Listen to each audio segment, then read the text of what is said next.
I'm telling you, man, this marriage thing is a trip. You know, and then before you get married, you do this thing. This is funny to me. You do a pre-counseling thing before you get married. You go talk to your pastor, or you go talk to somebody before you get married. So he told us, man, my wife, where you at, baby? I don't see you out there somewhere. Now, I'm telling the truth tonight. I don't care. You be mad at me tonight. I'll be on the couch. I don't care.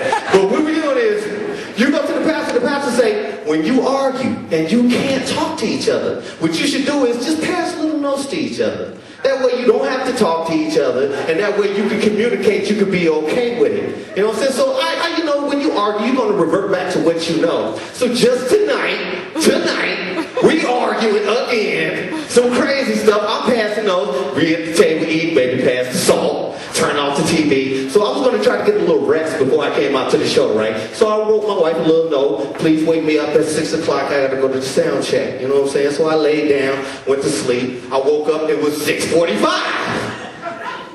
I was mad, looking for her. But before I could get mad, I looked on my nightstand, a little note said, wake up, it's 6 p.m.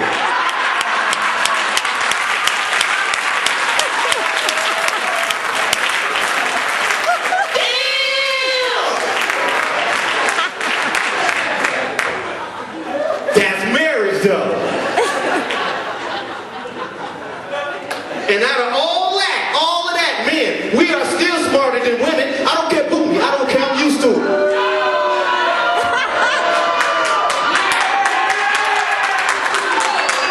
Y'all got my back. We smarter than women because I don't care. Women, y'all can fake an orgasm, but men, we fake relationships. You know what I'm saying? You know what I'm saying? We smart. Mom, get this shit on top of it. Y'all gotta excuse me, I'm throwing a little parts. I'm sorry, y'all gotta excuse me a little bit. I'm gonna do my best out tonight. I don't care, I'll tell the truth. I went to the doctor, my throat was itching the other day. I went to the doctor, right? I said, Doc, my throat is itching a little bit. You know, I don't know what's wrong with that. I do comedy, I gotta have my throat. It's important to me. He was like, okay, let me run some tests on you real quick. He ran some tests on me real quick. He came back, he said, well, Mr. Kane, you have a hydrochloroquine infection. I said, hydrochloroquine infection? What's hydrochloroquine infection? What's hydrochloroquine? He said, that's an active ingredient in monostat 7.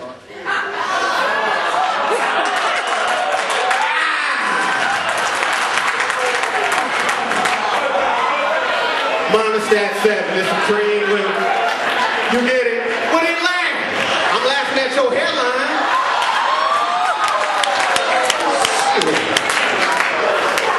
Y'all don't want to get me started up in her. Y'all don't want to get me started up in her. Where's my grandmother at? My grandmother out here somewhere. She can't. She was supposed to come see the show tonight. Do I see you? Grandma, you here? Did nobody see somebody wheeling in somebody with an oxygen tank? I'm gonna tell y'all about my grandmama, even if she ain't here. I mean, I gotta get out of here real quick, but I'm gonna tell y'all about my grandmama real quick. I love my grandmother. Actually, you remind me of my grandmother right here. You know, not she's beautiful, she's black, and she old. Uh-oh, that's right there. No, don't cut me now. Look, and she old school with it. She get the old school terms and say, I cut you, jive sucker.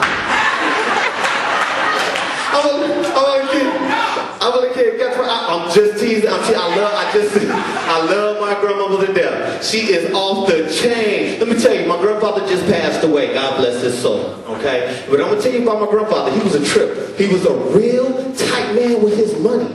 He's from the old school. Real tight with his money. And we all knew, clap, baby, that's right. Tight with that money. You keep that money in the bank. You know what I'm saying? Real tight with his money. And he had cancer. He was about to die. And he told my grandmother, he told Naomi, when I die, I want you to bury my money with me. I don't want my grandkids fighting over my money. I want you to bury my money with me. And my grandmother, if you knew my grandmother, you would all know that she loved my grandmother. And she said, for 50 years I was married to your grandfather, and I have never, not once, did something that he asked me to do. You know what I'm saying? He said, everything he asked me to do, I've done. I'm sorry. She said, everything he's asked me to do, I have done for 50 years. And if that's what he want me to do, that's what I'm going to do. And that's the kind of marriage that I want, exactly the same thing. So my grandfather, he finally passed. You know, and we had the funeral. It was a very sad funeral. And you know how all of the family is. This was a thing in our family that, you know, it was a secret. It's like a family thing. Everybody know, oh, the grandma gonna put that money in his coffin, you know. So everybody kind of know. So we at the funeral, we all sitting on the pews. The reverend doing his segment and everything. It was just about to close the casket. And my grandmother had a black box up under her chair. And he was just about to close. She said, wait a minute, baby, wait a minute. She reached up under her chair and grabbed a black box. So we knew what it was. We said, this is the money. So she walked over to the casket. The casket. Dropped the black box inside of the casket. Kissed my grandfather on the head and said, I love you. You may close the casket. They closed the casket. I was amazed. From that point, I found a newfound respect and love for my grandmother. I leaned in on my grandmother. I said, Grandma Naomi, you put all the granddaddy money in that box and put it in this coffin? My grandmama looked back at me. She said, you bet I did, baby. For 50 years, I've been with your granddaddy. I have taken care of him, and I have done everything he asked me to do. I said, Grandma, you put that money in the box? She said, you bet I did. I took all of your granddaddy's money, I put it in an account, I wrote his ass a check.